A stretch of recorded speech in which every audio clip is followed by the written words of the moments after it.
వైకా jewellers వెలలేని Vaibhogam తరుగులేని నమ్మకం. ఇప్పుడు మన కాకినాడలో డిసెంబర్ 5న ఘనంగా ప్రారంభం కాబోతోంది. ఎన్ని చట్టాలు తెచ్చినా ఎంత నిఘా పెట్టినా తాగుబోతులు తమ తీరు మార్చుకోవడం లేదు. పీకల దాకా తాగడం, కార్లని పరుగులెత్తించడం, ఎవరినో ఒకరిని పొట్టన పెట్టుకోవడం హైదరాబాద్ నగరంలో కామన్ అయిపోయింది. తాజాగా పెళ్ళై ఓ ఏడాది కూడా దాటని ఓ జంట ఓ తాగుబోతు కారు ఓనర్ చేతిలో బలైన ఈ ఘటన ఈ పరిస్థితికి ప్రత్యక్ష సాక్ష్యంగా నిలుస్తోంది.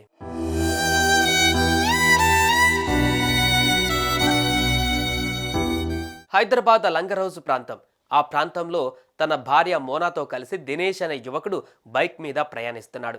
ఇంతలో ఓ కారు అతివేగంగా దూసుకువచ్చింది. వెనక నుంచి ఆ దంపతులు వెళ్తున్న బైక్ను ఢీకొట్టింది. దీంతో వారిద్దరూ ఎగిరి రోడ్డు మీద పడ్డారు. తీవ్ర గాయాల పాలయ్యారు. ఘటనా స్థలంలో కొద్ది క్షణాల్లోనే ప్రాణాలు విడిచేశారు. వారిని ఢీకొన్న కారు ముందుకు కదిలి ముందు వెళ్తున్న ఆటోను ఢీకొట్టింది. దీంతో ఆటోలో ప్రయాణిస్తున్న నలుగురు తీవ్ర గాయాల పాలయ్యారు. ఇక దినేష్ తన పుట్టినరోజు సందర్భంగా లంగర్ హౌస్లో ఉన్న మోనా ఇంటికి భార్యతో సహా వచ్చారు. ఇక అక్కడ సరదాగా గడిపి కేక్ కట్ చేసి ఆ తర్వాత భోంచేసి తన ఇంటికి వెళ్లేందుకు బైకులో భార్యతో సహా బయలుదేరారు.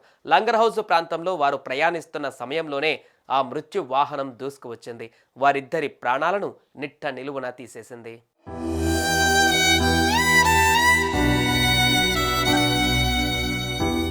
ప్రమాదంలో ప్రాణాలు కోల్పోయిన మోనా గర్భవతి అని తెలుస్తోంది. వెళ్ళొస్తామంటూ కుటుంబ సభ్యులకు బాయ్ బాయ్ చెప్పి కదిలిన తన బిడ్డ అల్లుడు ప్రమాదంలో చనిపోయారని తెలుసుకొని ఆ తల్లిదండ్రులు కుప్పకూలిపోయారు. మరికొద్ది రోజులలో కాన్పు కోసం ఇంటికి రావాల్సిన తన కూతురు కాటికి పోతుందంటూ ఆ తల్లిదండ్రులు బోరన విలపిస్తున్న తీరుతో ఆ ప్రాంతంలో అంతులేని విషాదం చోటు చేసుకుంది.